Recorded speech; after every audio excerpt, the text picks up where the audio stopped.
Today we play golf. Let me show you how we do it in the pros.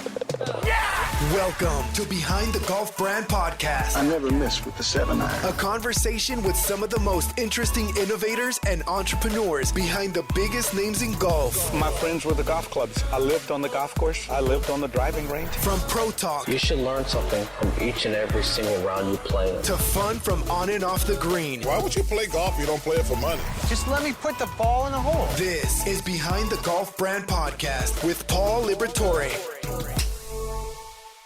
What's up, guys? Paul from Golfers Authority. Welcome to the Behind the Golf Podcast. I have my friend Bo Longo. This dude's smart as hell, man. I just want to tell you guys. I'll tell you how I found him, but like what he's doing, it's crazy, and like how fast he's grown his brand. His brand is called a DIVOT board. I know a lot of you probably have seen it now online or on certain email lists with certain influencers because it's cool and we want to share it. So without further ado, welcome to the show. Hey, Paul, thanks. Dude, this dude's buff. If you guys are not on the live stream yet, this guy is freaking in shape. Like, I feel like a fat dude. He said, how old are you? You're 60 what? 60. Just turned There's no 60. freaking way. He's lying. There is. He looks like There he's is. he looks like he's 49, but in good shape. Are you Italian? It's the Peter Pan effect. No, it's the Peter Pan Longo. effect. Like when I was younger, it is. Yeah, it's Italian. I was a developer when I was younger. I built houses and stuff, and I was always like this little kid coming in and saying, "Hey, I could build you a $5 million house, no problem." And so, it was a bummer then, but now I'm good because I'm older, and it's awesome to be younger. By being healthier and like being in shape, like your lifespan is a lot longer, right? Like most dudes who are 60 are like super fat eyes or anything like that. Right? Like, you're in the gym, what, 5 days a week, 7 days a week? Yeah, 5 days a week I'm in the gym. But if you saw what I ate, you'd be like, no way, because I eat like sugar and all this other crap. But I obviously eat it in moderation. So I'm not like a food freak. I mean, I eat horrible. Yeah. But I don't eat too much of it. So. Tell us your story, like, because you're not like a professional golfer or like, had this idea a million years ago. Like, Yeah. you're atypical, right? Like, I mean, you're a smart man, but like, tell me, like, what's your story? Like, when did you start out? Like, you grew up. Yeah, I have 6 kids. I was a millionaire before I was 26, developing property and building houses. Northern California, up in Colfax, Sacramento area. And so I did really well. And then the market crashed and I lost everything. So I went into other things. What year was that? Like the 80s? Was that like when the 80s? Back in the 80s. Yeah, back in the 80s. And so basically, I've been chasing. This is an interesting story. So when I was like 10 years old, my mom and dad invested in this idea, and we were going to be millionaires, right? So they put like all their savings, $100,000 into this idea, and it was a scam. The guy took their $100,000, but I was like going to be a millionaire. Like I was going to get all the toys. In your mind, you're like, oh, this is it. Yeah, I know. Yeah, I was going to get all the toys I wanted. So for some reason, I'm still chasing that idea, right, of trying to find that product. We all are, and luckily, I get to be one of those guys that experience it. But not to be pompous, but no, that's funny, dude. But I've been looking for my whole life trying to find a product. So I invented this thing called the Strike Zone Trainer when my kids were in Little League. That like it was a frame of the strike zone that sat over home plate. So when a kid threw a ball, you could see what the strike zone was like. If he hit it inside. If you hit the frame or was inside, it was a strike. And if it was outside, it was a ball. So we made like 2,000 of those and sold those. And I did a couple other different products. So I've been looking like my whole life for a product that would, be able to be successful. I have 6 kids. They're out of the house now. My wife won't let me golf when we had all the kids because I'd go, golf for 3-4 hours and then go to the bar for another hour or two. And she's like, no way, that's over. You're not doing it. So I got to start golfing. And the guys I was golfing with were really good, right? I mean, they were 5 and 6 handicaps, and I was like a 45, and so it was like I was picking up balls and I'd have like 20. You're the typical golfer. And so they were like, so there were some guys. There was a guy that really liked me, and there was the other guy in the foursome. They call me when one of the foursome wasn't there, and so I get to go golf with him. And he was like, "Tell me you don't belong here. You don't belong here." So I would work so hard. I would go to the gym. You off now? He's like, "Yeah, bitch." Yeah. There's an ego thing with golf, and I understand it. You pay your price, you do all the work, and some guy shows up that hasn't paid the price, and he wants to hang out with you. So I get it. So I worked really hard. I was working 5 days a week. I was, going to the driving range 5 days a week. I was killing myself, but I wanted extra work time at home. So I went to look for this product that would let me see my divot, like in my carpet, right at home. So I envisioned the product. I knew what it was that I wanted, and I went to the store to buy it. It didn't exist. And so I was like, wow, okay, this is interesting. How come this product doesn't exist? When was this? How long ago was this? This is about 4 years ago. I started to do the patent research and started looking for it and didn't exist. And I was like, wow, there's an opportunity to do something here. So I was building this thing that was really like, would never wear out and just would like be totally amazing. But it was going to cost me like $200 to build it, and I'd have to sell it for $800. So it's like, it wasn't going to happen. So my wife says to me one day, she goes, you ever seen those pillows that you slide your hand across, these sequin things? I said, no. So she shows it to me. You're like, no, man, I'm Italian. I'm a freaking buff Italian guy. Why the hell would I look at those? So, why would I know what that is? Well, I look at it and I'm like, this will never work. How could this hold up being hit? This would never work. And so she like kept pushing the idea, and I said, well, then we'd have to sell replacement pads. And she goes, good. So she is the inventor of the divot board, of the modern divot board. Yeah. So she lets me know all the time. She's the inventor. But so basically, the process went on to build a prototype. So, right, that was kind of the next thing we had to do. And so how'd you do that? So I actually have the original prototype. I know this is, if people are watching on video, they can see it. So this was the original prototype. So I just took a piece of plexiglass and put like a couple feet in it, and then just stuck the sequence on top of it. And so this was the beginning of the divot board. And so freaking awesome, dude. Yeah, we just. I bet when you saw that happen, you're like, holy crap. Well, no, because I didn't have a patent yet. So I already knew that even though this was a cool idea, it wasn't going anywhere until I got a patent. So that was. Had you patented the other products that you had invented like prior? Yeah, I have one other patent that's all the way through, and I had like 4 different patent pendings that I tried to get that I didn't get. So I've done it a couple times. So anyways, that went into this product. And then we started the next step, and all this is really expensive, right? If you wanted to like go and have some, so I like built in my garage an open core. And so this was the first modern divot board. And so it's flexible, but I open poured it 2 pieces, and then, set that up. And so that was kind of the second prototype, or the second step. And so at this point, until we got the patent, I got a cool story. So I had these were a little bit nicer. This is the first actually shown us like the prototype history of this. Then we did this. I was like, oh, that's cool. Yeah. So, but this is so cool. I make about 25 of these. I have got about 30 of these, right? And so I decided I'm going to fly out to the PGA's merchandise show in Florida, right? What year was that? Last year they didn't do it. The year before they did it, so it was the year before that. So yeah, I was there. Like 3. That was the first time I ever went too. Yeah. 2.5 years ago.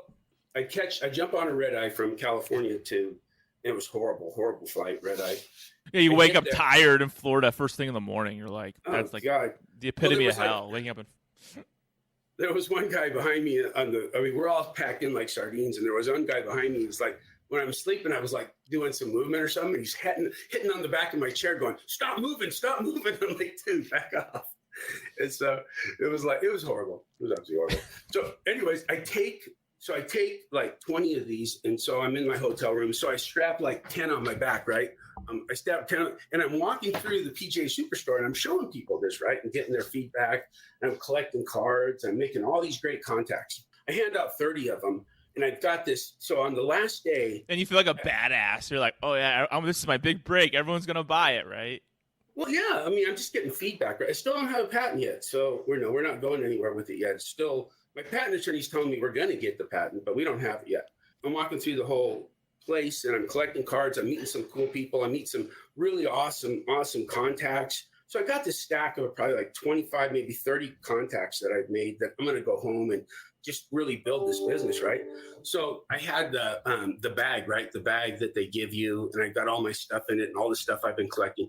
So on the last day, I'm going out and I'm looking for a new set of clubs. So I set my bag down, and I'm going through, the fitters are fitting me through a set of Zircons or something. So I'm having a great time, right? Last day, last hour of the show, just having a great time. And I go to pick up my bag, and it's gone. Like, what happened to my bag? all my contacts, this whole trip, everything what this All your is about, stuff. it's gone. And so I'm traveling I'm looking at trash cans. I'm asking people, I'm looking for it. Right.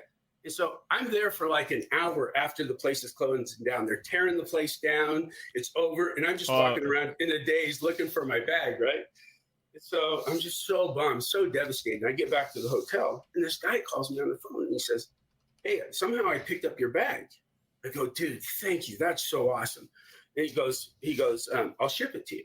So I'm like, all right, this is perfect. So I get home, I'm waiting. It doesn't show up. And I call the guy back and I said, dude, did you send that to me? He goes, oh, dude, I'm sorry. I left it in the rental car. So all the contacts. So it was like the golf gods telling me, hey, dude, you're not ready. You're not Slow ready, down. You know? Yeah. You're not ready. It's Divine intervention.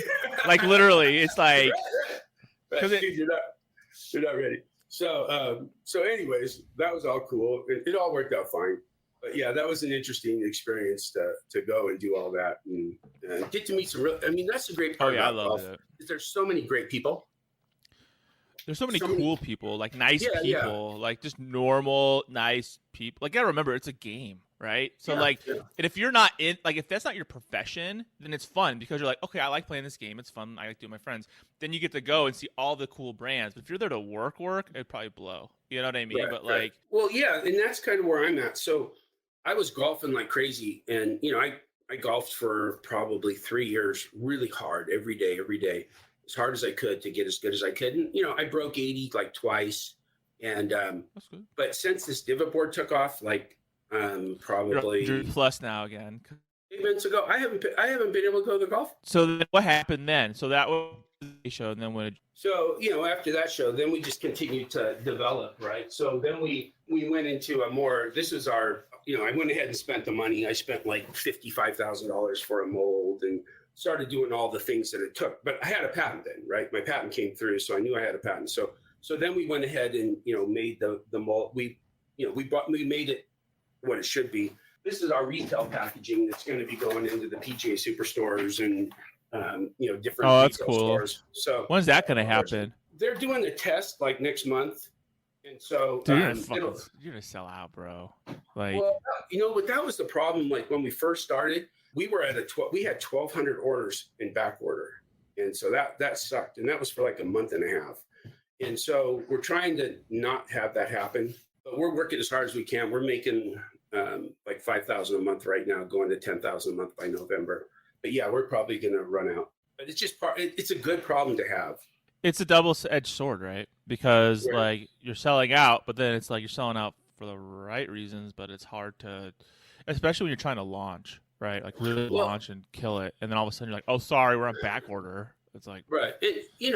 Golfers are fanatics, right? I mean, we'll do anything to improve our game, right? So if there's something out there that'll help us play better, we want it, and we want it now. We don't want it like after the tournament next week. We want it today so we can practice for the tournament. Yeah, I don't want it 2 months from now. I'll forget.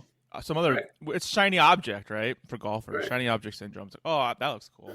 So I guess that goes back to what the DIVOT board is, and the DIVOT board isn't like a training tool; it's a feedback tool, right? So it's kind of like a launch monitor. It just shows you the result. Freaking so cool. It doesn't teach you. I have mine right here. Look, awesome. I gotta send you a new one. See, we got logos. Oh, you got logos? Yeah, cool. Awesome. Well, my dad tried to steal it. Like, he was like, oh, that's the coolest thing I've ever seen in my entire life. And my dad has patents and all. He has training aids. Like, I've had him on the show. Like, my dad knows his stuff. And he's like, oh, that's the coolest thing ever. That's brilliant. Brilliant. And I was like, give it back to me. So, that's mine. Cool. What's cool is, like, you have a clip, too, so you can carry it with you to the course. Like, I mean, I don't know. I think this thing is going to blow up. It's going to blow up even more than you. But that's the thing, though, because you're telling me it's made in America, right? Like earlier. Most of it's being made in America. Like 99% of it. So there's pros and cons to that, right? Like, one is you have it here, so you don't have to wait forever to get it, and you don't have to worry about like shipping it in and all that other crap. But then, is that going to hurt you think, because you're going to have so many orders? You know what I mean? Or you're ramping up? It's called we're ramping up. We're ramping up. We're trying to get through Christmas. Like we had like 3,000 DIVOT boards in stock last week, and then one of our influencers did a push and sold like 1,200, and then we have a distributor that's buying 500, and so our stock's gone again. And so it's cool. It's awesome. It's a great double-edged deal, sword. Yeah, double-edged sword. But I think the divot board is going to be a long-term thing. It's not something you would use to learn, like, say, your wrist angle, right? Or you use to, like, stay on plane. It's not like that. It's something that you could use forever. It's always just giving you feedback. It's not so anything you do or anything you change. And the cool thing is it's instant feedback, right? So you're able to swing, and then with your eye, you're able to see instantly, and you get the feels, right? So with a launch monitor, you got to wait 30 seconds or 10 seconds or whatever. And by the time your results come up and they tell you what they were, you've already forgotten whatever feels you had because that was 10 seconds ago or 15 seconds ago. And so that's what's cool about the divot board. It's instant feedback. It's awesome. Absolutely awesome. My dad and I were using it, and it was like, I was showing it to him when you first sent it to me a couple of months ago, and I was like, check this out. And he was like, this is awesome. Like, he was literally sitting there for like probably 10 minutes just hitting and hitting and hitting and hitting. He's like, this is so cool. This is so cool. It's funny because some guys, like, their ego gets involved, right? And it's like they swing at it and they don't get the result they want, and they're like pissed off, right? So it's like, I don't want to swing it. I don't want to direct feedback. It's direct feedback. Yeah, exactly. And so then it's like you just flip it all back over. It takes like 2 seconds. Like, it's all back to the way it was. Yeah, definitely. You go to the PGA show. You don't have the patent yet, and then what happens? Like, you finally get the patent, right? And you're like, all right, now it's time to party. But then, is that like when COVID started, like right around the same time? Yeah, probably a little before, probably like 6 months or so before COVID started. Yeah, COVID. Like, I had a factory. We couldn't get parts. It was just a mess all through COVID. Well, yeah, because the supply chain's all jacked up. Yeah, and even now the shipping is horrible. Stuff that should take, like, if I'm shipping to like Massachusetts, that should be there in like 3 days. And it takes like 2 weeks. And so the guy's calling me all the time, like, where's my divot board? Where's my divot board? It's like, dude, I'm sorry. I don't know. That's the worst. And then they lose it. It's like, good job, USPS. And it's like, I got an email last week saying, oh, it's at a something center. And the lady's all like, where's my blah, blah, blah. And I was like, it's just whatever this means. I don't know what this means. I've never seen this code before. And then she's like, well, I want it, or give me my money back. And I was like, right. And we do that. I mean, no, I don't. I'm like, all right, I'll send you a second one. So I sent her a second one. I was like, whatever. But our customer service is really good. I mean, I'm not going to argue with you or fight with you. I shouldn't say this because people will argue with me if I don't get their money back. But no, I mean, you're going to go all Bo Longo on them. You're going to be like, oh, yeah? And then you go like this? Yeah, no, not at all. We make sure our customers are happy. That's what I do. If someone has a problem, I'll just send you another one. I don't even care. But that's what we're up to here right now. Like, either I'll send you another one or I'll give you your money back. Like, to me, it's like, what? It's so much energy to waste on something that doesn't matter. Right. I'm 60 years old. I want to enjoy the next 10 years, so I'm not going to worry about whether or not I give someone. Dude, you look like freaking Superman. You're going to enjoy the next 50 years. What are you talking about? I was in the gym a couple days ago, and I was with a lady that was 50 who looked like she was 30, and a guy that was 70 who looked like he was 50, and I felt old. It was like, dude. Try looking 44 and then looking like you're 107. That's how I feel. No, you know. Yes, I do, dude. Whatever. I started working, like I told you earlier. I started working like 2 weeks ago, and all I see is my weight go up, and I'm like, oh my god, that's the last thing I want. But I want to look like you someday. I want to be Bo Longo in 15 years, 16 years. All right, so then you started getting them in, and then how did you start marketing them? I'll tell you how I found you. Somebody, one of my friends on Instagram was like, hey, check this thing out. This thing's cool. You should reach out to him. And I was like, and I don't reach out to anybody anymore. So I saw it, and then I reached out to you on like Facebook or Instagram. Or no, I don't know how I found you. I went to your website, and I went to your website, and I filled out your form or whatever it was. And I was like, hey, I like what you're doing. This is cool. Let's talk. And that's how we talked. Remember that? And that's, I do remember. I was in my truck sitting in a parking lot. But I for 3 hours talking to you. So how did you get your initial sales? Like, how did you get it out there? That's it. So back when I very first started, back in the day, I was looking at all the different online instructors, trying to find somebody who could represent the divot board in a way that.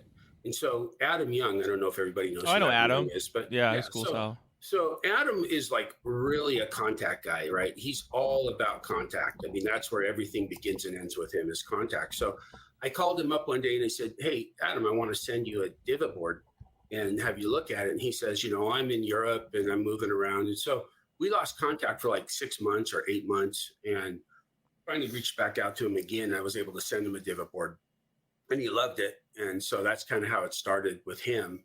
We've moved through a couple of different people, but who's really taken it on is Clay Ballard. Clay Ballard really loves it, and he's done just a wonderful job for us promoting the what it does and how it works. So it's very word of mouth, I feel like. After I talked to you, and then I saw an email from another website, and I was like, oh, that's cool. It's like I didn't know who you were yet, right? And I think like it's spreading the right way. Like you're not running ads, are you, or anything like that? Why would you? You don't have any product in. Yeah, it'd be like. Well, up to this point, we hadn't spent any money on advertising, but we're starting now. Just because as we build inventory, it's always it's like this, right? It's like if I have too much inventory, then I'm unhappy, and if I have no inventory, I'm unhappy, and my customers are unhappy if I have no inventory, and then so it's always this battle of back and forth trying to make it all make sense. Teeter totter, right? I mean, that's really what it is. Like, yeah. I mean, now you're at a point where like you have it's being produced, you're getting your units in. I think this is what I think. I think, they always say, oh, we're doing a test, right? They're going to sell up that test, I'll tell you right now. And they're going to be like, oh, we want 10,000 units. You're going to be like, well, good thing I've been making them like crazy for the last 4 months. Yeah.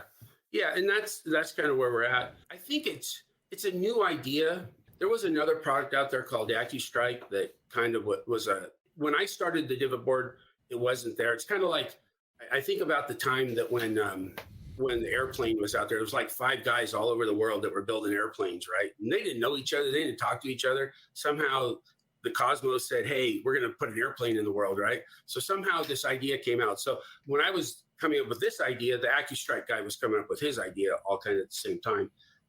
But he wasn't able to get a patent. So, and his isn't nearly as carpet, right? It's and it doesn't. Thing. Yeah, it doesn't show the detail. It doesn't have the high contrast that the divot board does. Dude, I bet you know what I think? This is what I think. I think if you go to PGA show this next year and you bring that, I bet you have a good chance of winning the whatever award, like the most innovative. I really do. Yeah. And that's a big freaking deal. Even though it sounds so hokey pokey, like that's a big deal, like in that world. But I think, like, I mean, I don't know. Are you going to go to the PGA show this year or no? Yeah, but not. I haven't worked out. I'm not taking a space. I'm trying to have. Don't you want to spend $1 million? Why not? Come on. I want to have one of my distributors kind of like be the guy that puts it out there, and we'll support them with that. So I'm talking to some distributors, but I'll be there. I'm sure we'll meet. You'll walk around. You just bring them with you and walk around. That's the best thing. Like when I went, I got to meet a lot of people that I was already friends with. It just was really cool to see them in person, right? And like we're like broing it up and hugging, because I've been talking to you for a long time. It's like really cool to see them. Like you feel like you know these people, right? But then like you take them aside and they're like, I hate working in the booth, right? Like I wish I could go walk around and like talk to people, and like that's where the real deals happen, right? Is when you're like hanging out, not when you come to a booth. It's not like I would do a booth. It's just I'm so busy just trying to stay up with production and everything else going on that's a whole nother deal. And I don't know, I might end up paying somebody to help make a booth happen. You could share a booth. Yeah. I mean, that's kind of where it's at. Yeah. My buddy did one, like he did one at the PGA show, and like his booth sucked. Right, and like it wasn't against him. It's just like his booth was really crappy. They gave him, and he paid like $9,000 for this like little crappy rectangle. And I was he was pissed off at the end of it. He's like, I didn't sell one damn thing. I was like, duh. Like I feel like it's just. I can't talk crap. It's not only a product, so. But that's where I'm so lucky, because the divot board isn't. It just sells itself, right? People, I don't. Oh yeah, dude. Oh, this is Wait till the Japanese see this shit. Like they buy everything. That's like the hottest market right now. Yeah, and so it's and our return rate is like ridiculously low, and it's because in the ones I do get back, it's like I see where they're hitting, and they're just frustrated because the divot board doesn't fix your problem. It just shows you your problem, and they keep looking at their problem, and they're like, "This sucks," and so they send it back. But so we're trying to get better at showing them how to, like I've got on my website, I'm adding some stuff from Clay Ballard and Adam Young that videos explaining like that what's shows happening. How to use the divot board to get better, right? And so it shows you like if you hit the divot board and you're fat, it's like, okay, how do I fix it? We don't tell you how to fix it because we're just a feedback tool, but we're trying to get because I don't want to be a teacher. I'm not a teacher. I shouldn't be teaching anybody. I'm not that good. But we're having teachers that are using the divot board to teach. And so eventually I think the divot board could become a staple in teaching, especially online, because if you're able to have a guy hit a divot board online and see his result, you can tell him how to make changes instead of being there in person. So it's just kind of that. It takes time to teach people that it exists, and more people are starting to understand it, and so our sales are going up, and it's going to get better and better. To get teachers that have followings, but they also know what they're about, that actually try it, use it, they explain it, like, oh, okay, cool. It's a win for everybody. And they're like, somebody has a divot board, some free instruction from your website. I was on YouTube, divot board with some dude, and then the guy could potentially train them with 5 videos or whatever it might be. Well, the old way you had to do this, right, is you'd have to go out to a grass range and you're just watching ball flight, right? You just have to, and so there's nothing like this. Nothing's ever been made like this before. Never. Yeah. So the old guys have to, you go out and hit 10,000 balls, and in that process, you start to figure out, what your divot looks like, what your ball flight looks like. You still got to do that with the divot, but the divot board gives you a shortcut, right? It speeds up that whole process. So instead of going out to the grass driving range and watching ball flight on 10,000 balls, you might be able to do it in 2,000 balls, because the divot board gives you that feedback that helps you get there. Yeah, you're going to see exactly where you're hitting the ball. And what's really cool, and I think this is really cool, is that, like, okay, winter's coming, right? This is something you can use in your house. It's like you don't have to go to the range. Well, that's, you just, right. And that's really you don't even need a ball, really. You right, just say, okay, the concept. ball's a yellow circle. Right, that's the concept. Is I wanted to be able to do it in my living room, right? So that's how the whole concept of the divot board is in your carpet in your living room, and just swinging. That's the concept. Guys have taken it out to the driving range, and it'll work on the driving range and all that. But that wasn't the concept. No, what I was after. Yeah, it's a home training aid. And basically, we're working on a more not quality, but one that could take more abuse. So eventually we'll be selling a commercial one to artificial turf driving ranges, so they can use that to give feedback to people. That's so what is your patent? Your patent, what's your patent cover then? Like how it works? The sequence flipping over, the utility. Just the whole utility, the whole thing. So, if you've got anything that's flipping over, you're probably infringing on my patent. It's a pretty strong patent as far as my patent attorneys are concerned. But again, like, I've been in lawsuits before, and if you're the person suing somebody, it's going to cost you, say, $200,000 to sue them. But because we just keep making claims, it's going to cost them $1 million to defend it. The law's on my side. And then one of the great things that is happening now is, like, Amazon and all your distribution channels, you register your brand and you register your patent. So if somebody copies me and they try to put it up on Amazon, I just tell Amazon, hey, these guys are copying my patent. Their attorneys look at it and they take them off. That's the best part. Yeah, like yeah. Like if you start an Amazon store and, like, you have a trademark and a copyright and a patent and whatever it is, like, they give you, like, precedence over everybody else, essentially. Right. And so, like, if someone starts, like, doing a knockoff of your version, you just have to send, like, that's it. How it is, like, the olden days. Like, if someone does a knockoff and sells it at a store, it's different. Now it's like Amazon's the biggest store. So it's like, we're not dealing with that. So, So are you on right now or no? No. One of my distributors is going on to Amazon here pretty soon. It's me and my 2 daughters, my wife, and my daughter-in-law, and that's the business, right? At this point, I'm buying an industrial building, and we're going to grow, and we'll have more employees and all that. But we're just a small. It's hard. It's not easy because it's still, like, you're still the tip of the spear, right? So, like, everyone's helping you, but, like, you would love to move faster, but you can't, right? And that's just, like, that's what I've learned. Yeah. There's some things that kind of choke it off, but we're trying to move as fast as we can. Yeah. So, definitely. I mean, you've only been around for like 2 years, less than 2 years. The patent's only been around for about a year and a half, maybe. It's just time goes by so fast. Yeah. It's just, we're having fun, just being, me and my wife just got back from Greece. We were there for 10 days. And so my life was good before, but now it's great. So it's awesome. What's in the future then? So it's going to be at the PGA Superstore, right? You said that's who's doing the test. We'll be getting into the PGA. Retail is the next part, right? So it's just, and even if I don't do retail, we can do great with online sales, but that's just kind of the next. You're gonna crush on step. Amazon, dude. Like seriously. Yeah. And it's really, it's exciting because it's not like I have guys call me up sometimes and say, okay, how do you do what you do? And I said, it's not me, it's the product. It's like, how do you do what you do? And it's not me, it's the product. And, that's really, I'm just fortunate that all those pieces came together so that I was able to be successful without being smart enough to do all the things that they think I know how to do. Well, you were also super smart to do it the right way. Like you didn't just come to market with like an idea and then, I want to sell it. I need to make money. Here's my idea, because it would have been stolen in 2 seconds. And then Right. now you just wasted your time. Like you built the infrastructure around the brand so that now you can, now it'll grow. So somebody says that someone asked a question. Brian asks a question. Brian asks lots of questions.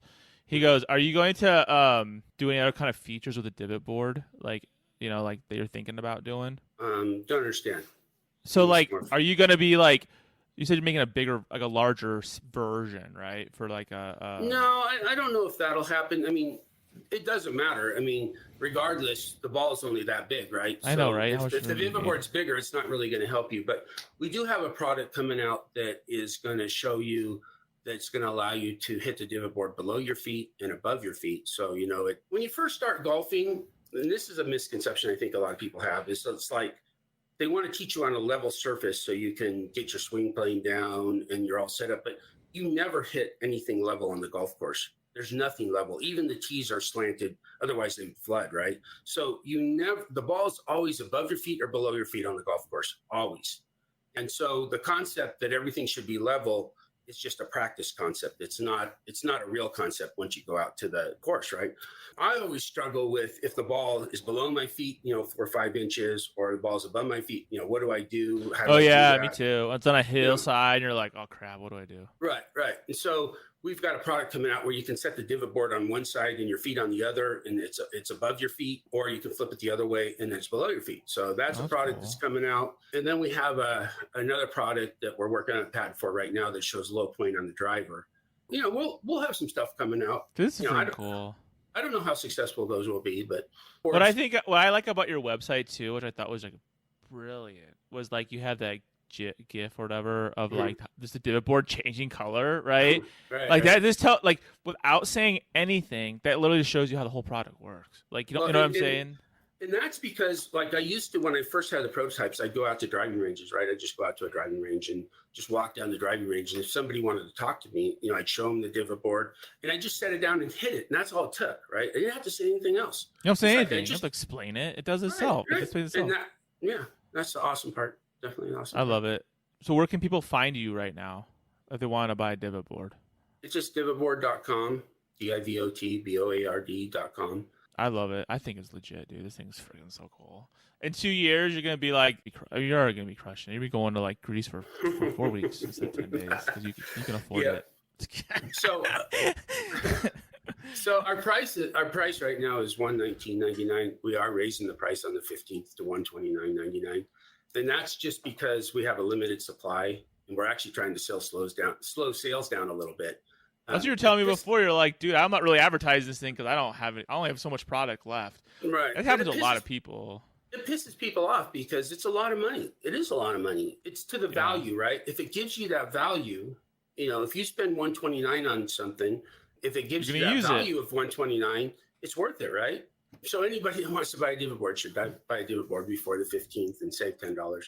And we don't do a lot of discounts, or we don't do any sales or anything because, again, we have limited supply. It is what it is. Like, that's why I love it. It's because it's like we only have so many to sell right now. And if you want it, buy it. And if you're going to complain about getting $10 off, or whatever, it's like it's the hard part, right? It's the marketing side, it's the business side, and then there's the customer side. And the customer competition is good for the customer because price comes down, but it's a balance of the whole thing, right? And we don't want to gouge anybody. We're not trying to steal money from anybody. We're just trying to put a product out that has value. It's quality, you got. Like, it's seriously quality. It's not like crappy. Like, I mean, think about it. You're hitting the crap out of it with a wedge or a 7-iron or whatever it is, and it like doesn't like screw up it. Doesn't break it. You know, it's like very durable. It'll bend it, right? Like in the very beginning, I had a lot of people upset that, you know, that it would show the marks and everything. It didn't stay pristine and beautiful like when they bought it. But, but Clay Ballard's done some tests, and so has Adam Young, where they've shown you after they've hit it 1,000 times, and it's all beat up, but it still shows you the divot, and it still works perfectly. You know, that those questions have kind of settled down. They're not, I don't get those many questions as much as I used to, that, hey, you know, it's got marks on it. It doesn't look beautiful anymore. So more, so the community. Bro, have you looked at your golf clubs? Have you looked at your ball? Way. Right. How much are you going to have like this summer, like winter and fall, like in stock, I think? No. You know, I mean, not in stock, but I guess in stock is a better way of saying it. Yeah. You know, it's like how many, I talk to other people, like how many golfers are there in the world? How many people can buy a divot board? And it's just, it seems to be like a million, you know, I don't know. So we're just making them as fast as we can. And but they're made in the United States, essentially, all but one part, right? One piece is not. Right. So and that's because it's because like the sewing machines that make the sequins, there's only like 4 companies in the world that can do it. It's not like something you can just run down to your local, you know, embroidery store and have somebody make it. So that's what makes it hard a little bit, because you know, you're not just going to go find somebody to do that. And it's durable. It's really durable. That's the key too, because like you can make a thin version of this, and then it just rips and breaks, and people are pissed off. Like, oh yeah, well you can pay $50 for that. Somebody paid $40 for it, but like this thing's gonna last. Like they don't need to buy 20 of these, right? They only need to buy one, and then you can. We'll do our best to, you know, try to maintain the quality, make sure that we're offering value to people. You know, you can replace, I don't know if people know, but these pads right here, once it wears out, you can just pull this off and put a new one on.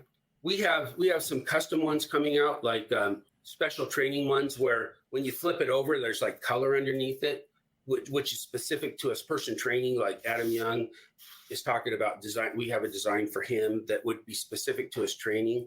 He would use it. He's got marks that show up when you hit, and then he has training that kind of ties into it. So you could take one, pull it off, and then put Adam Young's on it, right? And then put your other one back on it. So those are just some of the things that people don't know, that even though that you spend $120, it's $39 for a replacement pad on top. And, you know, a bucket of balls cost you what, 10, 20 bucks now, depending on what. And so for $39, you've got another 1,000 hits, 3,000 hits, depending on where you're at. Depending on how good you are. Well, that's another thing. When they wear out fast, it's because a guy is hitting deep, right? He's digging into the divot. He's beating board. It up. Like he's And so, chopping the crap out of it. Right. So I try to show them that we want to shallow out your swing. And when we shallow out your swing, you're not going to beat the divot board up as much. You know, like, and I used to be that bad. I'd go out to a grass driving range, and I'd be the guy that when you look out, there's chunks of grass all out in front of you, and there's no grass left. It's all dirt. I was one of those guys in the beginning. So I've shallowed my swing, and I'm a lot better now. And then you got the guys that are the pickers, right? They don't even touch a piece of grass. It's like the ball's gone, and you never even knew they were there. But the divot board will help you learn how to shallow out your swing, and then the divot board lasts longer when you shallow out your swing. So the first one you buy, you might really tear up because you're a deep digger. You're learning, you're practicing. Yeah, and then as you get better at it, it's going to last longer because you've shallowed your swing out. Well, I love it. I love what you're doing. I think this is a very cool invention. Like, this is a very cool training aid. I think you're doing all the right things. I think you're going to blow up. Like, blow up. I think once you're on Amazon, you're not going to keep up. Like, I know people sell like 80,000 units a month on Amazon. You've done the right things. You've gotten the patent. You're building the infrastructure around your distribution. You know, and all you have to worry about then at that point is, like you said before, is the product sells itself. Are you gonna have to do marketing? Maybe a little bit. Maybe we not. We will, because once there's still a point where they have to be educated, right? And we can wait around for like our influencers and different people to educate people, but we have to take a little more stronger position to show people what it is and teach people what it is. And so, yeah, we'll spend money. We've committed more money to advertising next year. We're doing some things now that, you know, that we would have to do. But the great part is that's only going to help our success. It's not so many products you have to educate people and you have to spend money on advertising to help them understand what it can do for them. and the divot board just does it. They just see it and understand what it is. So it's great. Oh, I love it. And I appreciate you being on the show today. You guys have to check out divot board. Like, seriously, this thing's legit. And the price points, I think, is very fair, extremely fair actually for what you get. And like you said, you can swap out the middle section for $40 whenever you've destroyed it, right? Like, and that should be like 1,000 hits is a lot of hits too, by the way. Well, I have little kids. I mean, this is a cool story. So I have a local training facility that teaches kids, right? And they had like 100 kids in their program when they started with the divot board. So a parent would come in, spend $120 on a set of lessons, 5 lessons, say, but every lesson was a first lesson, right? Because the kid never practiced. And so he would come back. So now they give them a divot board and say, go take 100 swings before you come back again. And these kids are progressing. They got like 300 kids now. They sell a ton of divot boards to all the parents because it just switched that whole concept where. Because it's fun. The kids are having fun too. They want to practice it. And they're out in the backyard swinging and they're getting results and they're seeing what's happening. And so it makes the teacher look better. It makes, the kid gets better. Everybody, it's a win-win for everybody. 100%. Like, this thing is cool. I don't know. Yeah, I love it. I really do. I don't really say about a lot of products. A lot of people bring me products. I'm like, nah, that's stupid. I'm not talking to you. But this thing is cool. I think you've barely scratched the surface, no pun intended, because it's exponential what can happen with this product, right? Like you just said, with kids learning how to play. Like, seriously, you get that for a kid in a set of like kids clubs, and then they can practice all they want, and it's like direct feedback because you're not going to buy a $500 shot monitor for the it's almost like the perfect. Yeah, I don't want to call it the poor man's launch monitor, but it's the inexpensive launch monitor for sure. Well, launch monitor doesn't even show your divot. It just shows you how far you hit it and what your spin and blah, blah, blah. Well, and the hard part about a launch monitor is somebody has to interpret it for you unless you're going to spend the time to read it all. I mean, I remember the first time I got on a launch monitor and there's all these numbers. And I'm like, what's all that mean? I mean, it didn't mean anything, right? Somebody had to tell me. Yeah, there's like a million different parameters and you're like, that's cool. You're giving me this information, but I don't know what any of that means. So what does that mean to me? Right. Yeah, I'm the same way. I'm like, oh yeah, your launch angle's so blah, blah, blah. And I'm like, what does that mean? I don't know. Does that mean they go up? Right. And so, and just kind of like, just a quick story. I remember when I first came up with this idea, I'm like, this is so cool. I'm going to be able to play golf the rest of my life and just run around. And we're going to do that eventually. Me and my wife are going to get a motorhome and just travel all over the country, different golf courses. And there's guys that I found forums of guys that like do this. They get a motorhome and they travel all over the country and they play with guys like once a year, right? The same guys, cool. right? So they just travel all over the country playing golf. Different places. And I have a friend who like does that. He'll go to Europe. His wife lets him go to Europe for a month, and he'll just play like all of these cool ass courses. Like he went to Ireland and did all the courses in Ireland. Not all of them, but you know what I mean. Like the ones they wanted to play, and it was like total guy trip, but for a month. They're all rich, right? But that would be fun. I mean, I don't know, it's one of the things that I'm trying to learn with golf is not chase score. And I don't mean to put down guys that chase scores because obviously that's cool. But I remember the very first time I went out golfing, I was with a guy that was, he had a PGA card like 40 years ago and he was really good. Right. And I remember going out with him and I was playing with him, another guy and me. So it was 3 of us. And I remember he was competing with the other guy, and the other guy wasn't really that good, but he wasn't playing that well. And remember, he hits the ball up into the off, out of bounds. Looks like it's out of bounds, right? So he's up there looking for it, right? And there's a house right there, and he goes, "I found it! I found my ball!" And it's like right here. And the homeowner walks out, and he goes, "Hey, what ball you play?" And he says, "Titleist." And he goes, "Here's your ball." And he throws it over the side. The guy dropped the ball. Oh, that was cheating. He was cheating. So we all laughed. It was all fun, right? Forever. Now he's always going to be that guy, right? Like if that's your friend, you're going to be like, "Oh, we found your ball." Like, yeah. He lost all credibility. Right. And then later in the round, somebody left a rake like right out. Oh God, I bet he flipped this shit. He hits the rake, right? And so the ball hits the rake and stops. And he's so pissed. And he goes out there and he moves the rake and he goes to hit the ball and he mishits it and he breaks his wedge, right? I'm like, shit, that's crazy. So I never want to be that guy, right? I never want to be that guy. So I apologize to all the guys that are on that guy. But yeah. I just have fun. Just have fun with it. Who cares? As guys, we think everyone's watching us, right? That we have to be like so good, and like nobody cares about your golf game. Like we only care about our own golf game. Like I don't care what you shot that day. I could care less. Now, don't be acting like this. Is something that pisses me off. Is when somebody like acts like they're doing so good, but they don't keep track of their score that well. And I'm like, bro, you did not get a 7 on that hole. You got a 15. You know, like. But if it's just like, I'm not that guy either. I mean, some people are. That's cool, but I'm not that good. So it's like, I don't know. Well, like the first tournament I played in, so I didn't realize that based on your crappiness.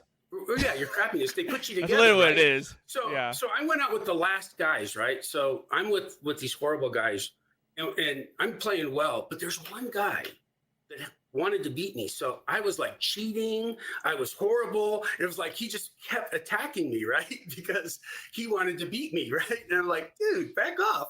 And so it was like, it wasn't the greatest experience. And I remember at the end, he went and changed after I hadn't signed my card and I was leaving. He went and changed my score and added like 5 more to my card. What's that dude's deal, man? I would have been pissed. Right. So, but that was. I mean, I played a couple more tournaments now and had a lot of fun. But that same guy, I'd be like, "What's up?" No, not the same guy. Not the same guy. But he was the guy that just didn't want to be last, right? And so he would do anything not to be last. Well, don't play. right. So, but it's just interesting. It's fun. Golf is fun, and if you just have fun. And the one thing I love about it too is that I've met so many guys that are like in their 70s or 80s, and golf keeps them young, right? I mean, they like walk. That's the key, man. You gotta they're walk. Like dying. Yeah. They're like dying, but because they want to get that golf round in, they're alive. And and so golf is just awesome for that. And I hope I get to have that experience when I'm older, to just That's want to go play. That's only next year. That's next year, yeah. You're like, well, I was like talking to you, Paul. Click. I think you could do all kinds of cool stuff with this. I think you could like do like customs, like easily do custom divot boards, right? Like, minimum order of whatever. But then like you could, it'll still say divot board, but like it'd be your colors of your school, right, or your college, or whatever. Yeah. All that stuff is coming. All that stuff's gonna be. It all takes time. There's only so many hours in the day.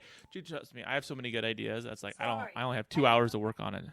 Well, thank you for being on. I appreciate you coming today too on the show because I know you're busy and you guys have the support. This is cool. This is really cool. Awesome. I don't say it to everybody since I'm like people come to me and they're like, hey, check out my new invention, and I'm like, whatever, it's stupid. You just made that in China. Get over it.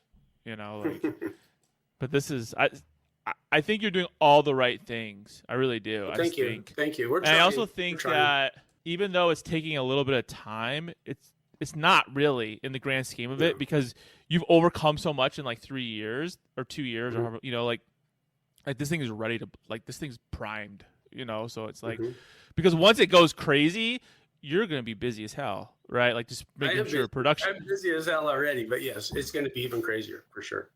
And I hope that people get better. I mean, that's really like what a brand or an image is that we hope we help people play better golf, because that was the whole idea why I invented it, was to play better golf. Yeah, you're not going to make money. You could care less. Like, it's part of it. I've never been about money, just because that, like, chasing it's like chasing score, right? It's like chasing money it's just so much stress. And so it just have a good time. Money shows up for me for whatever reason. It just always has. Because you're Italian. Because you're Bo Longo. Yeah, Italian. There you go. Such an Italian name. Look at my last name, dude. That's right. You're Italian too, right? I can talk like that too. That's why I can say these things. Awesome. There's a thing about Italians. We're like, oh, you're Italian? Oh, cool. And then we all just get each other. Like, oh, yeah, we're pretty similar. Our families are pretty similar. Right, yeah, you're Nana? Yeah, I had Nana, too. Yeah, I got Nana. Yeah, for sure. Nana is the best. She's the best cook in the whole wide world. She died when she was 99. 99? That lady could cook. It's interesting. My mom, she's like 78 or something, but she has dementia really bad. I'm sorry. No, it happens. It's genetic. I know, but whatever. It's hard. Yeah, I'm okay with it. It's all good. But one of the things I'm doing is I'm learning to play the drums. I'm getting pretty good at playing the drums. And it's weird that there's like these studies that if you already have a musical instrument in your brain, it doesn't help you. But if you're older and you start to learn a musical instrument when you're older, it's like makes connections in your brain and stuff. And so that's cool. It gives you a couple more years. You can, you hold your cognitive powers a little longer. So hopefully that keeps me going a little bit longer. I never knew that. That's cool. So you're gonna be 100 years old when you die. I already know it. No, no. And the other thing I do for fun is I ride electric skateboards. So I'm doing. Oh, you're telling me that. That's cool. Yeah, I was riding last night and I was doing 25 miles an hour down the road. And are those big longboards? Those yeah, they're long. I've seen those. Yeah, and then they go mine goes 25 miles an hour, and that's crazy. That's pretty damn fast for a skateboard, dude. Yeah, I've gone down twice now. It's funny. I was riding when I first started. I was riding with these younger guys, and all they had was a helmet, right? Just a helmet. Now I've got this jumpsuit with shoulders, and I got the helmet, and I got all this. You don't even care. You're I'm not getting hurt. Right, I'm not getting hurt. But they won't ride with me anymore because it's we're not going to be seen with you. You're some old dude with a bunch of hockey pads on. I'm an old guy with bubble wrap all around me. It's dude. You're oh, here comes Gramps. Nope, Gramps can't come play with us. Well, I got knocked out last year. I slipped in some water and just fell backwards and just hit my head, and I got knocked out and broke my helmet and all that. So it's holy crap! I'm glad I wear that stuff because you have to, dude. It's not worth it. It's not worth it. I remember I was playing ice hockey and I forgot I didn't have any shoulder pads on. We're just playing around, and I hit somebody without shoulder pads. That freaking hurt. Mm-hmm. I was oh yeah, I have shoulder pads on, and it really hurt. One time I was on a date with this girl when I was in high school, and I thought it was all cool. And I was ice skating, and you shouldered her? You gave her a shoulder? No, it was worse. I forgot I had no pads on, right? So we're holding hands, ice skating together, and I hit a hole, and I freaking went bam, both my knees at the same time into the ice, which would have never hurt if I had pads on. Dude, I was holding tears back. It was there was tears. It hurt so bad. She's like, "Are you okay?" And I was like, "Oh yeah, I'm fine." Well, thank you for being on the show today. Thanks for listening to another episode of Behind the Golf Brand Podcast. You're going to beat me at golf? Stay connected on and off the show by visiting golfersauthority.com. Don't forget to subscribe, and leave a comment. Golf is always more fun when you win. Stay out of the beach and see you on the green.